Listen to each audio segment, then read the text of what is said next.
Good morning, everybody. It's Peter here from AJS, and it's my delight to once again bring us an online demonstration from a jeweler's workshop somewhere in Australia. And this week we're coming to you from sunny Melbourne, and it's my pleasure to welcome Kirra-lea Caynes. Welcome, Kirra-lea. Hi.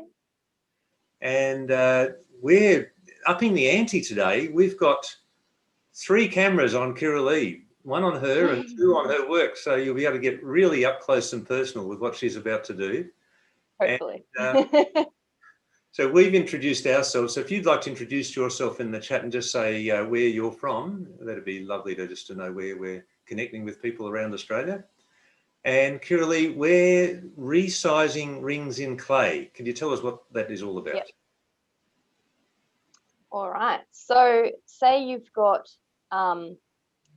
just a ring and it's the perfect shape for what the client wants. This is the design that they're after, but it's not in their finger size. So instead of casting this exactly as it is and then resizing it in your metal version after casting, I can show you how to resize it in the clay so that you can cast your ring in the correct size and there's no extra joints or anything. So it's still one whole piece that you haven't had to resize on the bench, and in the correct size. So it's a bit of efficiency in the clay to help you, I guess, save time on the bench.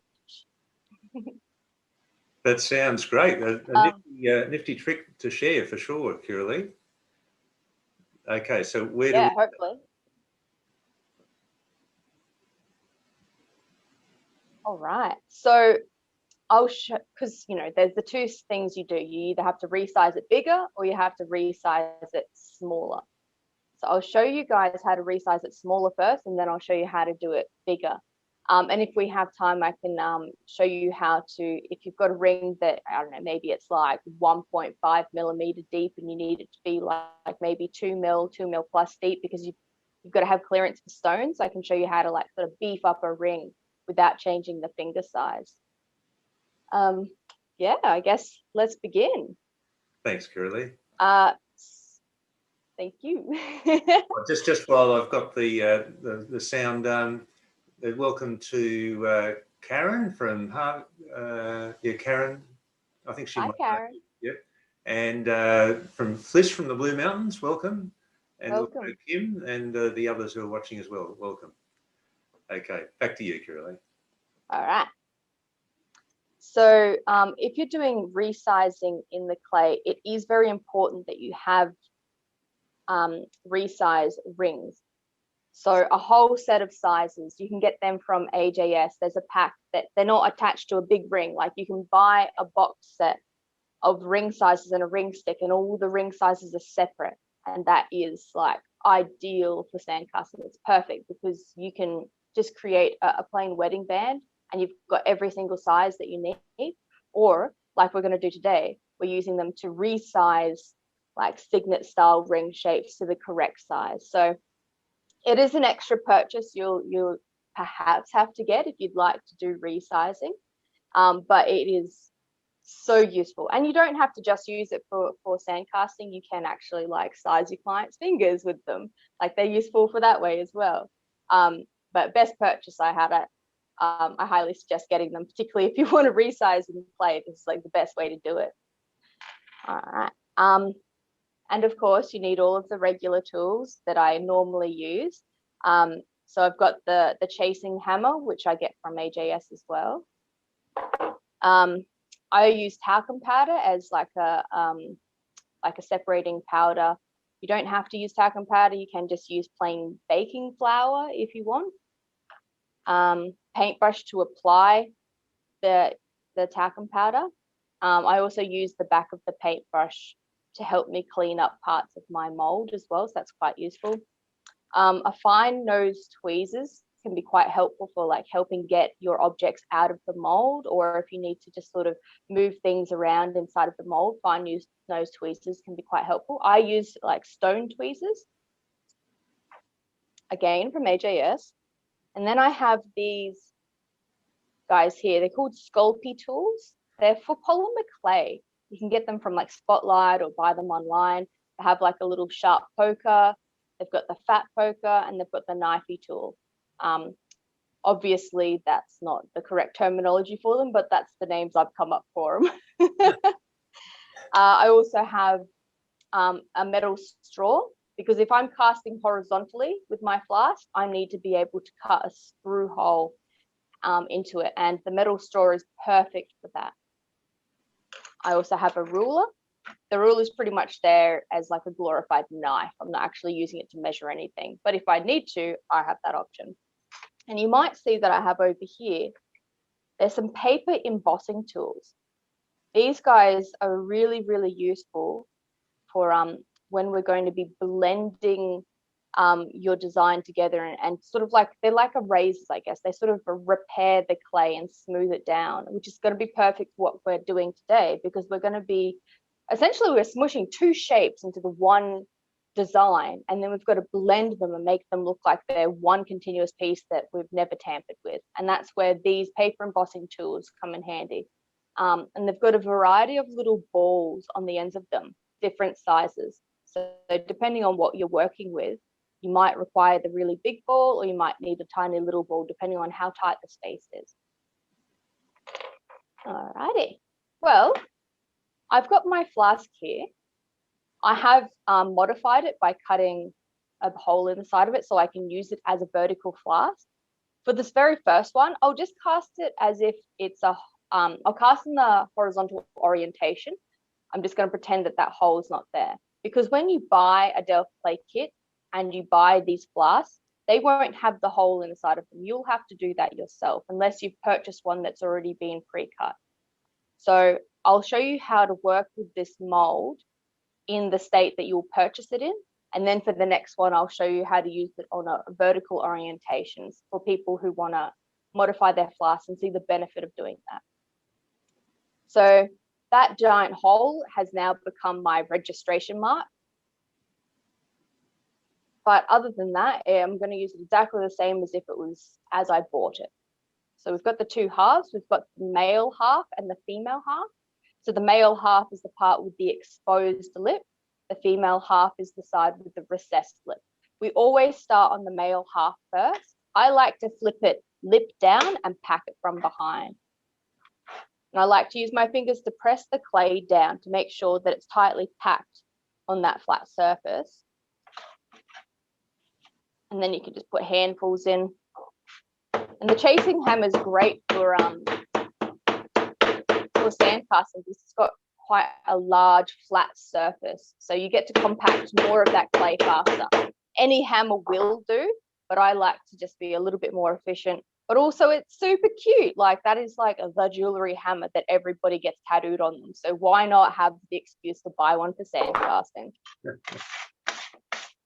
So this is where the ruler is coming in. I'm going to use the ruler to cut off that excess clay because we need this surface to be flush. Because we're going to flip it over, work on the lip side.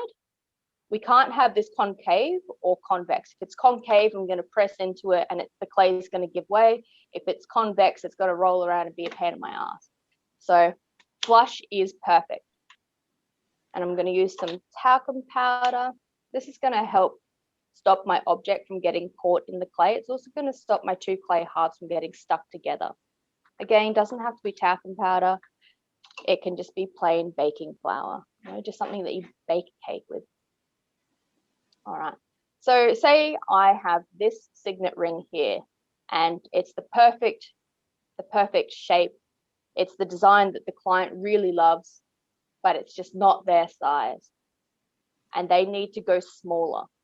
So I'm going to make a mold of this ring first, and then I'm going to show you how to make it smaller in the clay. So push that into about halfway. And then I'm going to pop the female on top, lining up the registration mark, which in my case is the giant hole.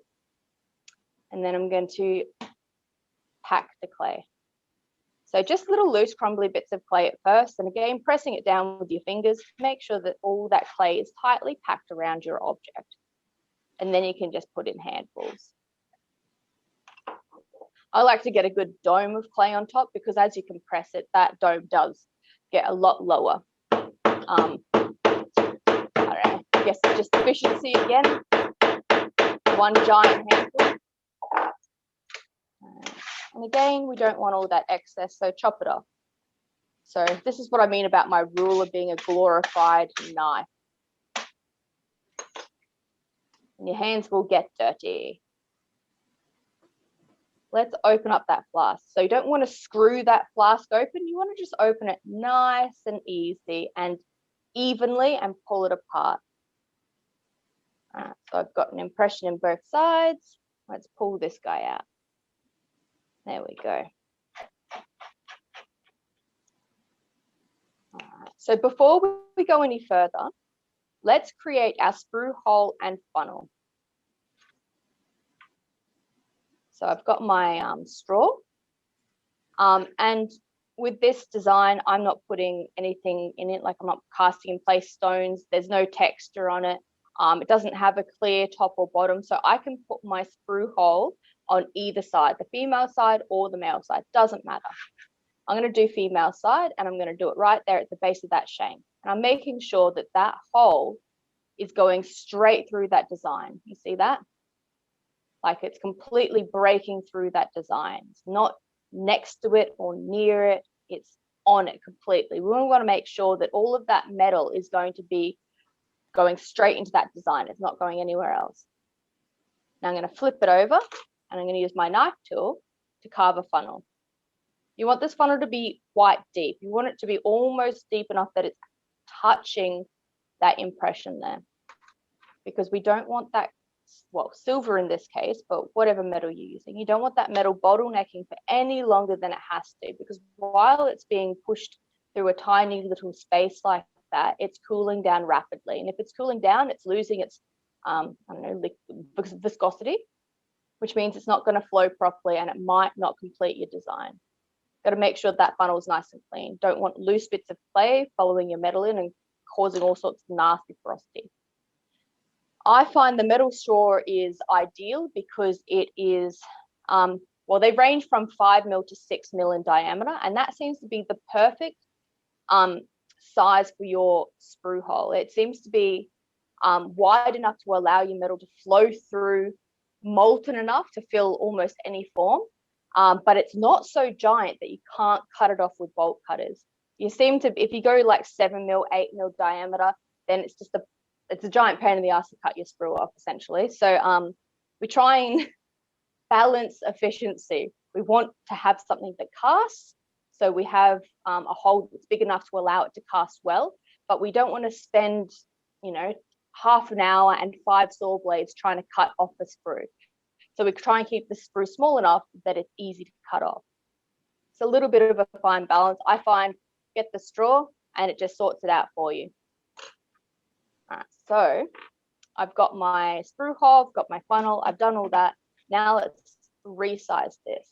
And in this scenario, I'm saying that the client requires this to be a smaller finger size.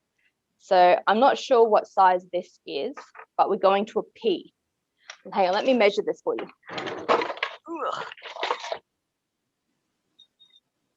All right, so it's currently like a T and a half, and we are taking it to a P, smaller to a P. So that's 1, 2, 3, 4 sizes small. That's pretty good. Let's go 4 sizes smaller. So we've got our ring blank here. And I'm going to put it down. I'm going to put it over the middle of that finger section. So what I mean is, so this circle of clay here, that's where your finger is going to go. So we want to make that a smaller circle, which makes it a smaller finger size. So I'm going to use this ring size like a cookie cutter, but I've got to make sure it goes in the middle of the ring. You don't want to have the whole, you know, sort of to the side, and you've got heaps of metal on one side of your band and skinny on the other. So I've got to get it in the middle. So just line that up. All right, and then push it down like a cookie cutter. And then we're going to get our other half of the flask, lining up that registration mark. And we're just going to close the mold down on top of that ring. And you don't have to like make sure it's really close, you know, hammer it close or anything like that. We just need it to make an impression on the other side. So we know exactly where that finger size correlates to on the other side. So we're not guessing when we're placing it on the other side. Okay, so let's get this out and I'll show you what it's done. So see, it's spread all of that clay.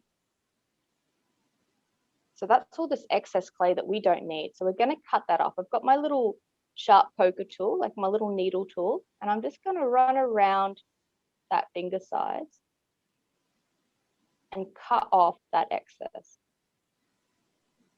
And it should just lift out because you haven't applied so much pressure that you're making it adhere to the rest of the clay, but also you have that talcum powder there to stop it from sticking to the actual design.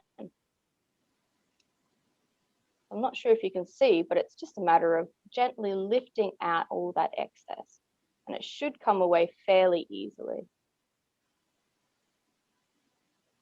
All right. I'm not sure if you can see that. Yeah, so it's looking a little bit rough at the moment, but we can just, is that so? Oh, we've got a good view, Kirra-lea. Yeah, it's great. Oh, good. Oh, fantastic. So I've got my ring, the Resize ring, and I'm going to pop that back in and give it a little bit of a swirl around, and that's just going to consolidate all that clay and stop it from being so fluffy and just make it a nice smooth surface again. That's looking better. And there's still a little bit of excess, so we can go in and chop that out again. And now this is where the little embossing tools come in handy, because we're going to go in there and just sort of smooth down that clay just to blend it in so nobody knows that we've just gone and changed that finger size. When you're resizing smaller, you still have the option of putting that original ring back in and giving it a little bit of a clean up.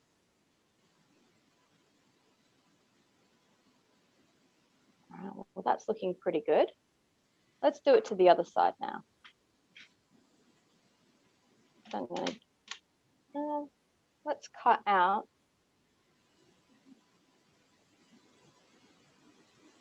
that extra clay.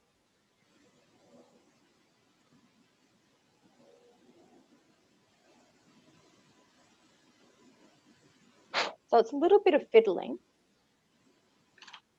but the more times you do it, the more efficient you're going to get at it and the faster it will be. I'm just going to pop that ring size back in there again. I've knocked out a little bit of clay here in that center part. It's really easy to repair. Just pick up a little bit of clay with your tweezers, pop it down. And I like to use the back of my tweezers because it's got that rounded flat edge. And let's get a bit more clay.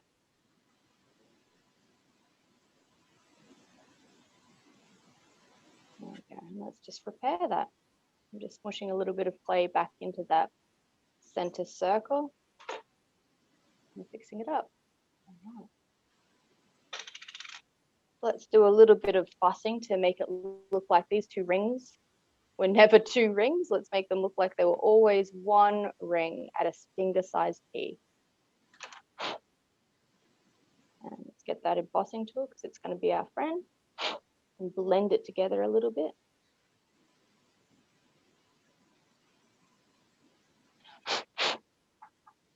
And let's get that signet ring and pop it back in.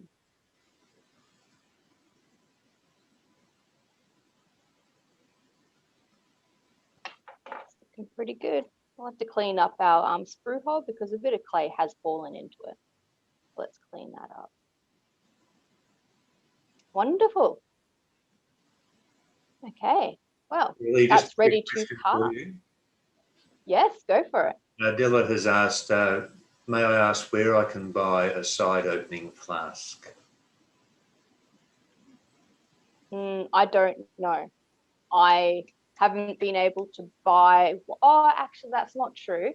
There is a gentleman called Tim who makes flask to 4 people, aluminium flask.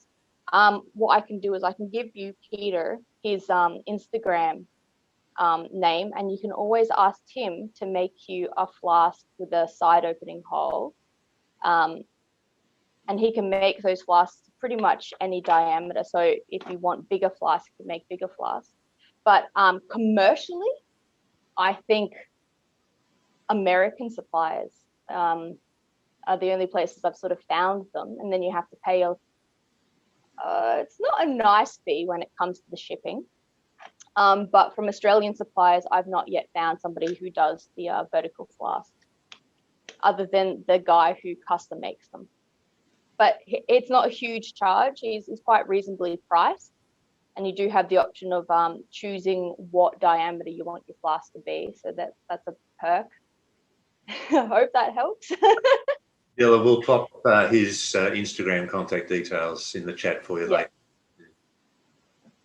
Thanks very much, Kirra-lea. And that's okay. You know how the government's opened up a travel bubble with New Zealand? Well, yes. we've opened up a jewellery bubble with New Zealand. We've got Margaret and Jim here today from New Zealand, so that's great. Amazing! Yay! I'm actually going over to New Zealand to teach in June. Oh, well done. So I'm very excited about that travel bubble opening up. It means that I can finally get over there. Yeah, excellent. Okay, on with the show. All right, back to it. So I'm happy with how this mold looks now. Last thing I'm going to do before I close it up and I cast is I need to create an air vent. I like to use my sharp poker or my needle tool to create an air vent. Air vents always have to be on the same side as the sprue hole. When you're working in your horizontal flask, that's really important. So the same side that your funnel is on, your air vent has to be on. And I'm just going to place my air vent right down here at the bottom. I don't want it going out the side. It just means it'll be like a bung and all the metal will fall out. So make sure you're doing a little channel and then poking out the top. So your tool pokes out the top there. And it doesn't hurt to open that up to make sure that it absolutely is super duper open. So when you go to cast, you want to be able to see you've got a nice clean funnel and you've got an air vent. If you can't see your air vent, stop what you're doing and make sure that it's opened up and it hasn't sealed. Because we need that air to escape so that the metal can flow in there without anything obscuring it. And I might get that ring and pop it back in on this side one more time. Just a little. Just while you're doing that. I might blend that in. I can just. Oh, sorry. Just while you're doing that, I'll welcome Shelley from South Africa, would you believe, at 1:30 in the morning, and Ivy from California. So we're international. Amazing. What a reach. What a reach.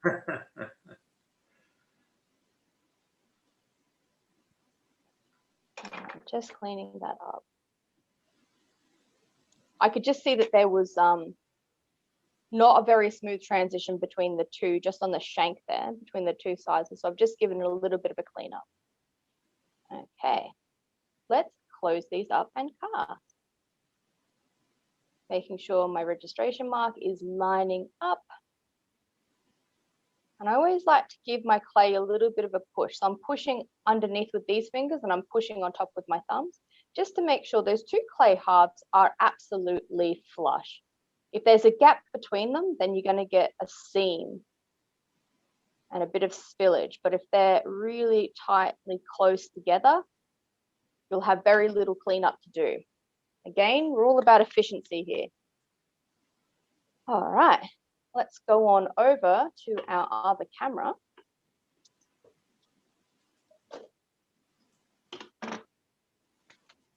Safety glasses on.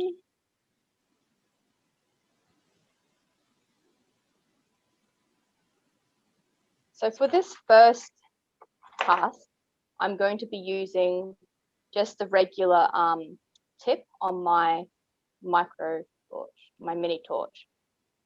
So this is the tip that you get with your kit. So I'm using a size 7, which is the largest tip there is. And I'll show you, how you can melt and cast with just that regular tip. And for the next demonstration, I'll show you how to do it with the rosebud tip. It is something you have to purchase separately to your torch. I haven't done much with it. It is meant to get your metal even hotter and make your metal, well, more liquid, which makes it easier to cast. So I'll show you how to use that today and what to expect with that. And maybe I'll tell you if I think there's much of a difference. I'm not sure how much it costs, but I got it from AJS the other day. So hopefully it's worth it. I'm sure it will be. But for this first one, I'll show you just how to use your regular torch as you would buy it. All right, red for gas, ignite it with your lighter, and then introduce some oxygen, which is the green one. So we just want to get a really big angry flame, like as big as your flame can go. And that depends on how much or how high your regulator is set. All right, so I've got a pretty, I remember you guys can't hear me when I've got the torch going, right? Yeah, not. I apologize. You won't be able to hear me while my torch is going because it's very loud. But essentially what I'm going to do is I'm going to melt this metal and then I'm going to pour it in here. And if there's anything extra I have to tell you, well, I guess I'll have to wait till afterwards. Pretty much get your metal really, really hot. If you think you've got it as hot as it goes, wait 10 more seconds and then go for it. And cast it very fast. You don't want to pour it down gently and gingerly. You want it to be going down the hatch as quick as possible in one foul swoop. When it comes to how much metal you use, I always guess. I go, okay, I think it needs 10 grams, so let's do 20 grams. In this case, I do have a silver master, so I could weigh that and I'd have a very good idea of how much silver to use to cast. But I'm just guessing. So I don't know, I think maybe I've got 25 grams here, more than enough. It's always best to have more metal than less. All right, let's get into it.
All right, that was pretty good. So it's going to get smoky. So make sure you're in a well-ventilated room or you've got an extraction fan, windows. I like to wear a mask. Hopefully you can still hear me.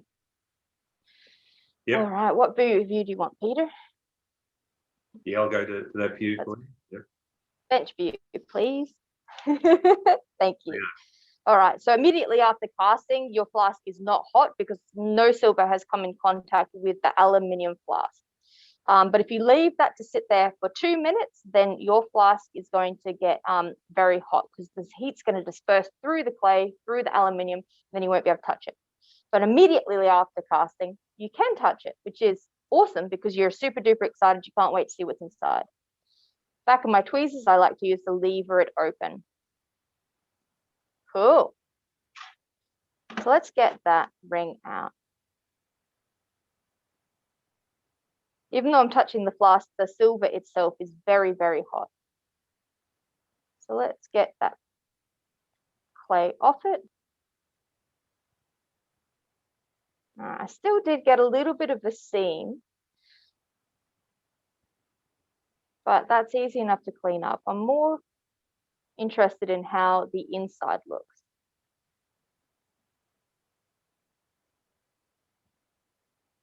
Cool. So there is a little bit of, it doesn't quite align super nicely, but I can file that out a little bit to make that a little bit cleaner. Otherwise, I'm pretty happy with that. If I need it to be finger size P, at the moment, it would actually be smaller than a finger size P because when you cast, things do shrink. So you do have a bit of room. I can't really measure it because that screw's in the way. Wait for it to cool down. Or I could just quench it right now. How about I do that? All right, it is quenched. And let's use these bolt cutters. Cut off that screw. Wonderful. So let's measure that size. That sprue's still sort of in the way.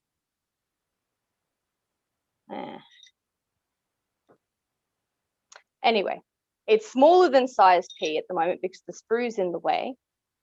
But that's a good thing because you've got room to make the inside nice and smooth and flush before you make it too big.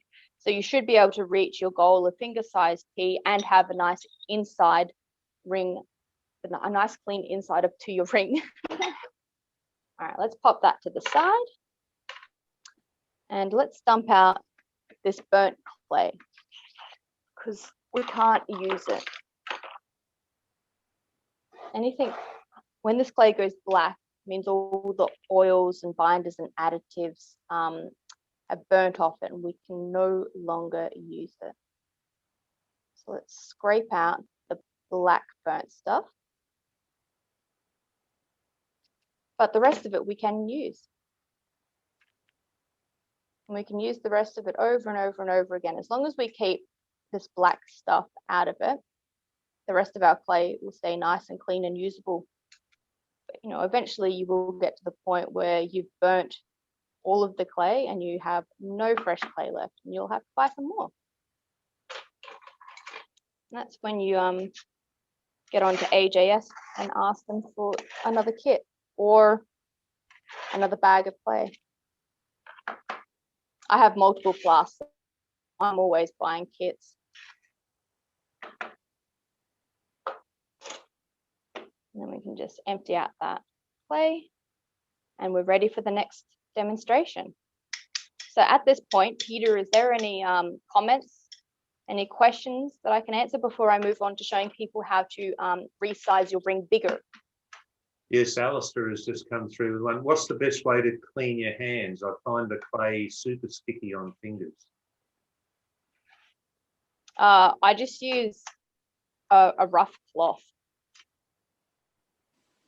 So it's just like an old tea towel because it's got the towel-like texture. It seems to just rub it off. Okay. Like your hands are going to still stay oily, but it means that you don't have the clay stuck all over them and you can keep working. But as for like getting them actually clean, most soaps work fine. Dishwashing liquid, if you want to go that hardcore, will do it as well. I think Salvo will probably do it. And were there any other questions? Not at the moment, but I'd certainly invite anyone, if you've got anything to ask, please say so in the chat. That'd be great. Fantastic. All right. Well, we will move on to doing resizing bigger in the clay. So this one takes a little bit more time. It's a little bit fiddlier, but it's still totally doable. So in this case, I'm going to use this shape here, and we're going to make it bigger. So let's see, what are these sizes? So we're going from a size, it's about an O and a half, up to a T. So we're going up to a T, which is funny because that's the last ring we were changing the size down to smaller. That's fine, I like that. Okay, and this time I'm going to be using my flask in a vertical manner so that you can see the benefits if you feel like there's a benefit to casting vertically. I feel like rings work a little bit easier, but it's your own personal preference, really. Some rings will work easier when done vertically, but you can make pretty much anything cast in the horizontal. Anyway, let's go for the vertical this time. So same as last time, we're just starting with the male, lip down, packing it from behind, using your fingers to press down that clay first, and then adding more on top of that. And compressing it with your hammer.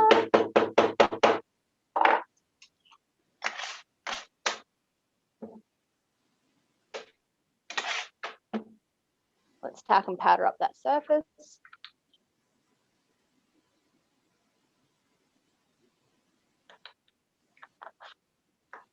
And let's make a mold of this little ring. Now, because we're going to be casting from this hole like cut in the side of the flask, we're going to position our ring with that in mind. So this one clearly is a casting. It's still got a sprue attached to it. So that makes it really easy to go, right, I'm just going to cast it right there from where that sprue is. So I'm going to have it so that sprue is facing this hole that we're going to cast from. With most rings, you cast them from their shanks. Let's push that into about halfway. And let's put the female half on top and let's pack her. Again, loose crumbly bits of clay, using your fingers to pack it down tight around that object. And then you can just shove a handful in.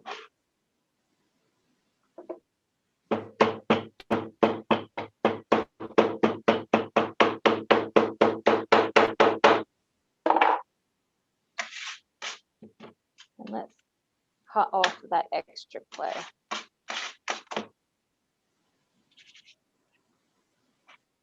And we're not twisting the flask open, we're just pulling it apart nice and evenly and as parallel as possible. Cool. Let's get that little wave shape out of there. That's pretty much the last time that wave shape's going to be going into that clay. Because now I'm going to be using this finger-sized tea. Now, where I'm not going to bother about doing the sprue hole and funnel yet because this is the vertical flask. It's a little bit different. So I'm going to do all of my adjusting of the size first, and then I'll do the sprue hole and funnel. So I've got my finger-sized T, and I'm going to hook it over the top of that circle. What I mean is I'm going to hook it over this top part right here.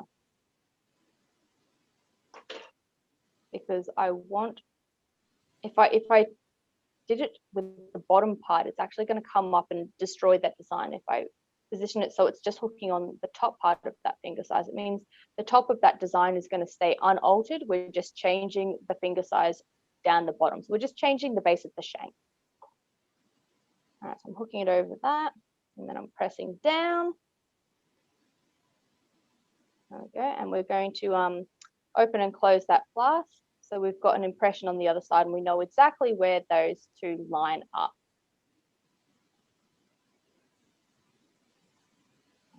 This is where it gets a little bit time consuming. It's fine though. So last time we were removing material. This time we have to add material because that center circle where the finger goes has to be a bigger circle. Last time we were making a smaller circle. It was like a cookie cutter. It was nice and easy. This time we have to add material to that circle to make it bigger. So I'm going to start working on this one here. Now the ring, instead of being a cookie cutter, it's more like a frame. I don't know, like a, when you frying up eggs, got an egg ring. Now it's an egg ring. We're filling it with, we're filling the egg ring. Yeah. And I like to use the back of my tweezers to do that. Again, because it's got that nice rounded end on them, and it's a hard, flat object, so I can really manipulate and push that clay around. And I want to fill any gaps in that that center circle. You got to keep in mind you can't fill this ring to the brim because it wasn't at that level before. You still want the two clay halves to fit together snugly, so it still has to stay at a very similar level to before, which means it has to be pretty much flush with this surface here. You can't have in here higher than this surface around here. Otherwise, your two clay halves aren't going to fit back together nicely. And it is a good idea to get some good compression. So that just means pushing it down nice and tightly. All right. And then let's give it a little bit of a spin and it should flick out. There we go. A little bit of clay is raised up here. So let's just flip that off. We don't need it. We can just blend it in, or we could cut it off and flick it out of there. We don't want any of that clay sort of raised up. We want it to be fairly smooth and flush. So with this design here, I'm not sure if you can see it in the clay, with the camera. Yeah, we've got a good angle on here. Oh, good. You can sort of see where the two rings overlap.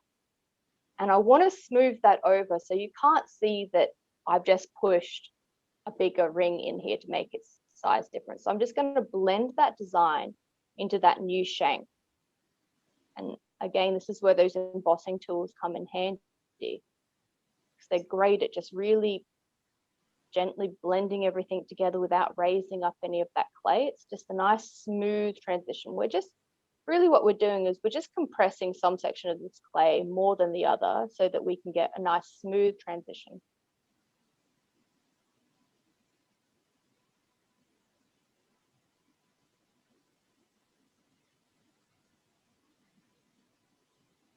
There we go. None the wiser. So we've just taken that from a finger size O up to a finger size T. We've got to do the same thing to the other side. So I already can see where that ring impression is, where this ring has to sit. That's quite important so that your two new sizes line up, so that you don't you need them to line up as nicely as you can, really. So there's less work for you to do in the cleanup. So let's pack this ring here.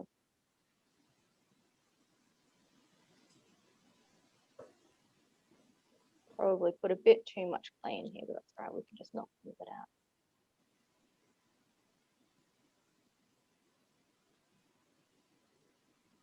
So it can be a little bit fiddly,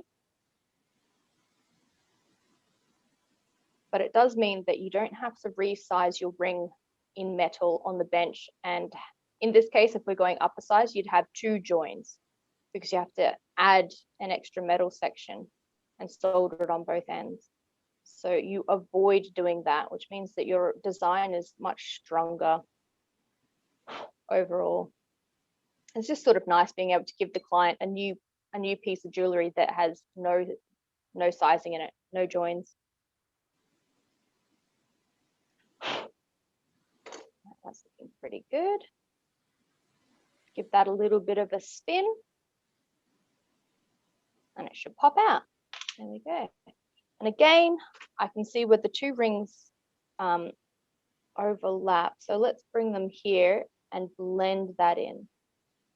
Got that embossing tool, and we're just blending in that section where the two, they didn't work together nicely. So we're making it look like they did.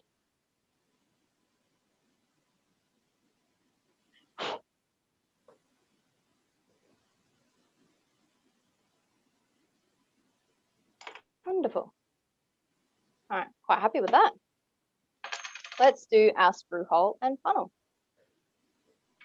Except in this case, because it's the vertical flask, the screw hole and funnel are pretty much one thing. We're just going to cut a pizza out of it. We're just going to cut like a triangle out of it. point, this part here, the part that is in contact with your ring, should still be about 5 to 6 millimeters in width. So you still need about 6 millimeters of a hole for the metal to get in and fill your design. You don't want to go too big because it's just overkill. You're gonna hate yourself when you have to clean it up. It's just too much work. Keep it smaller, but don't keep it too small. So if you want to, this is where ruler comes in and saves the day, and you can go, yep, that's 5 mil. The other thing is back of my paintbrush is a great measure, because I know that's 5 mil in diameter. So I know if I can fit my paintbrush in there nice and snug, then that's the perfect hole. And whatever you do to one side, you have to do to the other. So let's cut a little pizza out of the other side.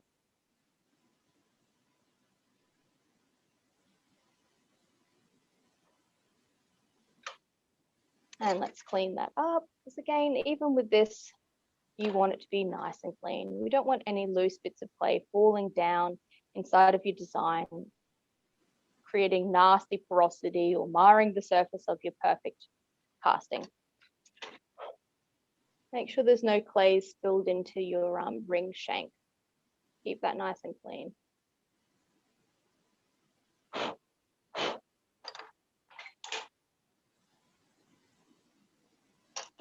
If you're worried about that ring shank not being clean enough, you can get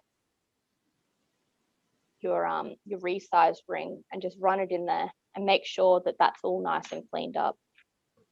And don't do what I do and just knock the edge of your design. So I just knocked out that center section, but I'm not worried because it's super easy to repair. Let's just pick up a little bit of clay, pop it in that section that I just ripped apart, and repair it. Clay is very forgiving and a little bit gentler this time. Let's get it out. Much better. All right, last thing we do before we close this up and cast is, again, we need an air vent. But this time, because the sprue hole and funnel are pretty much on both sides, that means that your air vent can go on either side. It can go on the male half, female half, doesn't matter. I'll just do it on this side. And I'm going to do it down here at the apex of that design. Just saw that it was needing a little bit more blending. Doesn't really matter. I could do it on the bench afterwards. I could just file that a bit flush, but hey, I saw it, so let's fix it up now. All right, a little channel, and then poke through. All the way through, make sure that's nice and open. Cool. Let's close this up and cast. Lining up the registration mark, which is that giant hole. And again, I like to press the two clay halves together with my fingers and thumb, make sure they are as flush as they can be so we have minimal spillage, minimal seam to clean up. All right, let's go on over to our soldering section. And I'm just going to wedge that flask between two bricks.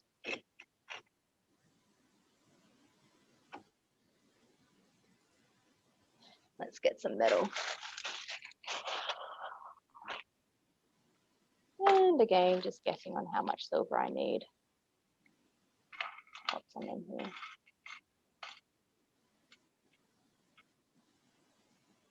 I think that will do. So you can buy apparatuses that hold your flask nicely. And that's great, but you can just use bricks to hold them in place, and that's for free. Okay, let me change over this tip so we can see if using a different tip makes much of a difference. It must, otherwise why would they exist, right? They were invented for a reason. They wouldn't be so popular if they did nothing. Indeed. Make sure you've closed that nice and tightly. Don't use a tool to tighten it though. Make sure you only ever tighten your tools with your hands. Never use pliers to tighten them. That's a really dangerous thing to do. Because you can't open it again, but also you can like break the thread and then you've got a leak. So that's not good, particularly when you're working with flammable things like gas. So always make sure to tighten it with your fingers. So have you used this one, Kirra-lea? No, this is the first time I'm using this particular head. I mean, I've used ones like it in the past. I've never had my very own. I did accidentally use, and this is something really good for people to know, I guess. So this, I don't know if you can see because it's not a fantastic camera, but this tip has, what's that, 6 holes? Yeah, 6 holes in the head of it, which means it's for LPG gas. I accidentally in the past have bought myself a tip just like this, except it had 4 holes in the top and it's a slightly different shaped head. That is for acetylene gas and it doesn't work very well for LPG gas. So for most of my jewelry life, I went around thinking that these heads were shit and didn't work properly. Turns out I wasn't educated enough and I bought the wrong tip. So if you wanted to buy one of these tips, make sure it's the one with the 6 holes in the top and then you can't go wrong. Or you know what, you can just ask your supplier if it's the correct tip for the gas you're using. So that's a hot tip for you about tips. Well done. Yeah. All right. Pretty much the exact same thing is going to happen. I'm going to ignite this, get it as hot as I can get it going. I'm going to melt this metal till it's molten. I'm going to hold it there for another 10 seconds. I'm going to cast very quickly, making sure my flame is not leaving the metal. The metal has to be at peak temperature the whole time. Let's see how we go. You won't be able to hear me because it's probably going to be noisy.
All right, I feel like that got hotter faster.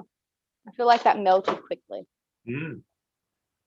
Oh, that's interesting. I don't feel like it wasn't like such a huge difference that it wasn't like a massive difference, but it did get hotter faster. It melted quicker. Okay. But maybe if I was using a larger quantity of metal, I would have noticed a bigger difference. But so far, yes, I did see a difference. It wasn't a devastatingly huge difference though, but I'm happy I bought it. And much easier to get out of the clay too when you're casting with the vertical style. So because I'm not casting in place any stones with this, I can quench the metal. You'd never quench anything that has stones in it though. Never, ever, ever. Not even diamonds. Let's get this nice and cool.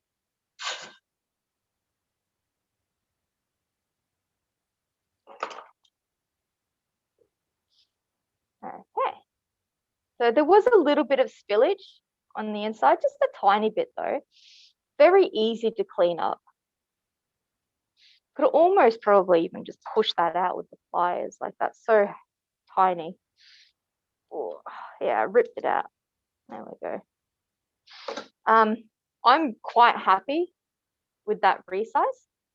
I think that looks like a nice cohesive design that you know, I didn't meddle with. It doesn't look like much meddling with that.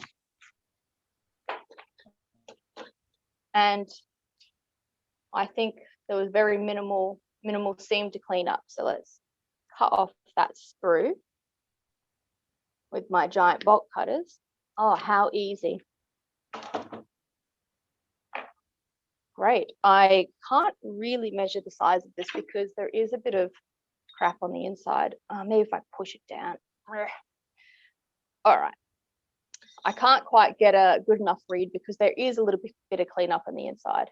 But I know that I can get that finger-sized T once I file down the inside and make it flush. And I've got room to make sure that it's nice and clean and flush on the inside before I get to finger-sized T. Because at the moment, with all that crap on the inside, it's measuring at about size Q.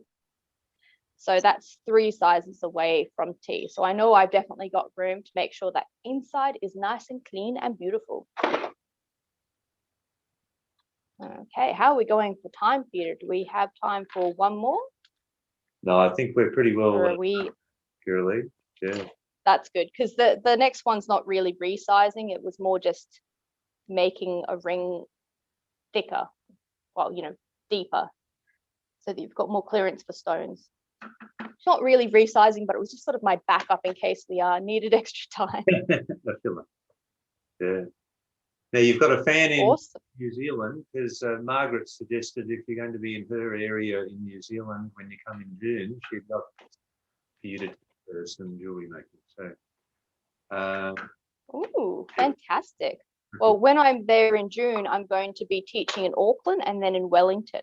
And I think there's still space left in my classes if people in New Zealand wanted to join them. I don't know where they are on the islands, but if they're anywhere near Auckland or Wellington, they're very welcome to join. Excellent. And we've got your contact details in the chat. Which is the best one to find out details of your courses, Kirra-lea? Website, Instagram? My website? Yeah, website. Website, yeah. Yeah. No worries. If you wander over there, Margaret, you'll find some information. Mm-hmm. And if anyone else has got any comments or questions before we sign off, that'd be great. So that's 2 great tips you've given people this morning, Kirra-lea, that will be very handy. Let's come back to you, shall we? Oh, fantastic. There she is, unmasked. Ta-da. Fairly clean hands. Indeed. And we even were overseas in Tasmania as well this morning, Kirra-lea. So we've had a really international, diverse audience. And I hope you've all enjoyed. Amazing. I'm sure you have. And Kirra-lea will be back. So please stay tuned for more. And there'll be details to follow in both Instagram and Facebook. So Kirra-lea, thank you so much. You're very, very welcome. Yeah, thank you for having me.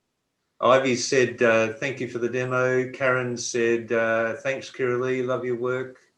Fliss, thanks again. So it's great to have such raving fans. Yay. Okay, Kirra-lea, we'll look forward to That's good. Again next time. Thank you very much. Thank you.